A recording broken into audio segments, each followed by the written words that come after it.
ربنا انك من تدخل النار ای رب دی مونږ انک ته من تدخل النار څوک چې ننباسي ورته فقد اخزیته تا ذلیل که وما للظالمین من انصار. طالبانو علامه امام رازی لیکلی دي دوه عذاب دي، یو عذاب د روح عذاب د طالبانو، یو عذاب د بدن عذاب ده کنه، یو عذاب د بدن عذاب ده، یو عذاب د روح عذاب. کوم یو ډیر سخت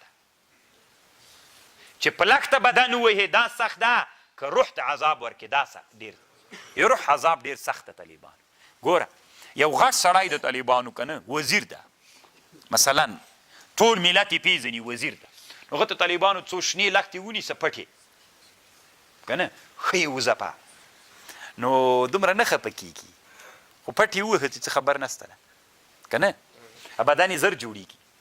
خو که دا سړی دې راوویسته تلویزیون دې ورته کېنوه او سړي ته دې ویلې چې ورته ووایه اوس داسې قشنګ یې ورته وویلې که نه چې هغه له هغه نه یې ویسته وایي که نه. موږ پښتو کې یو متل ده، دا یې چې ورته وویلې طالبانو ورونو دی بیا د ټول عمر له یاده نه وځي. خو هغه اوله اذیت و ضرر دی چاو دا بل دی چاو، دلته خو یې وهلی نه ده طالبانو، که روح بې عزته سو طالبانو، نو دا ډېر سخت ده دا عذاب، دومره سخت ده که نه چې ته ورته ځکه کوم علما وایي غټ خلک چې دي نو هغه به که یو جرم یې وکړه چې تر څو موجب د حد نه وي نو وی بندي کوي به یې نه، مازې دې چې وغوښته دا هم طالبانو بس کفایت ورته کوي که نه، او یا که بندي کوي هم ډېر تعذیر به نه ورکوي. لکه علما د دې لپاره مثال ذکر کوي چې عذاب یو سړی چې وږی کې دا خو عذاب دی چاسو د بدن درد پي دې طالبانو ښه پسې ښه وږی کړی و د لیوه ساري داسې ورته زوړند کړی و واښه یې نه خوړل که نه کوم عذاب سخت و د روح عذاب. الله مو د روح له عذابه وساته.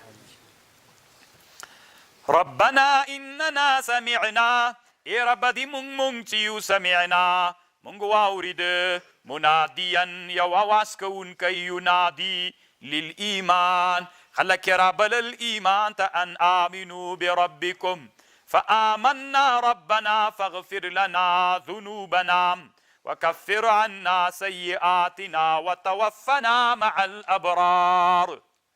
روح المانی له دې جن استدلال کړی ده، ربنا اننا سمعنا منادیا ینادي للایمان. نو کله چې دعوت کوي نو دعوت کې به یو کار کوي، هغه کار به په دعوت کې چی وي په لوړ غږ به غږېږي. وایي نبی علیه السلام هم چې و طالبانو کله به چې خطبه ویلې احمرت عیناه سترګې به یې سرې نو خو الله وعده کړې ده، الله په خپله وعده کې خلاف نه کوي، نو بیا یې غواړئ چې شته تحصیل ده حاصل ده که نو طالبانو ورونو د دې جواب یې داسې کړی ده چې اصل کې خبره دلته داسې د طالبانو ورونو دا وعده چې سوې ده بنا په چا باندې سوې ده؟ الله چې سړي ته په جنت ورکوي طالبانو دا وعده ده، خو د دې وعدې دپاره څه شرطونه شته طالبانو؟ که جواب مو کړل چی دي؟ خو زه مو یم چې ستا چی دي؟ اعمال دي که نه، عبادتونه اعمال دي. نو ربنا انک ربنا واتنا ما وعدتنا علی، تا مونږ سره ربه وعده کړې ده، وعده خو دې کړې مونږ منو یې، خو مونږ ته توفیق د کوم شیان چې اسباب د دې وعدې دي هغه راکړه، هغه څه دي؟ اعمال دي، د اعمالو توفیق راکړه. او بل یوه خبر دلته طالبانو روح المانی داسې لیکلې ده، وی چې الله نه شی غواړي د رب په نوم یې وغواړه، الله په دې ډېر خوشحالېږي. رب یو ورځ حضرت موسی علیه السلام داسې ویلې یا رب، څنګه یې چې ویلې دستي رب ورته ویلې لبیک یا موسی وایه. موسی علیه السلام تعجب کې وکړو چې مخکې به مې الله ته ویلې دومره زر یې غږ نه کوه دا یم چې دا رب، بیا وی هغه ورته ویلې څه ورته وایي، وایي هغه ورته ویلې د الله عز وجل ورته ویلې چې د رب په ټکي باندې شی وغواړي زه یې زر ورکوم ربنا. ځکه هم طالبانو دلته ربنا نو د رب په لفظ باندې د الله نه شی غواړي الله خوشحالېږي. علما وایي که یو سړی مریض سو یا غمجن سو یا څه مصیبت ورته پنځه وارې د ربنا ربنا ربنا وایي الله عز وجل یې جوړوي. که تاسې فکر کړی طالبانو ورونو دا موږ سلګۍ ورته وایو که نه، سړی ونیسي سلګۍ، کله په تنګ کې سړی نو طالبانو بعضې خلک وایي دا دې ووایي یا رب یا رب یا رب ښه کېږي. نو طالبانو له دغه جین اخیستل سوی چې مریض شي مرض درته ورسېده نو بیا ووایه یا رب یا رب یا رب. فاستجاب لهم ربهم، اجابت وکړ د دوی لره رب.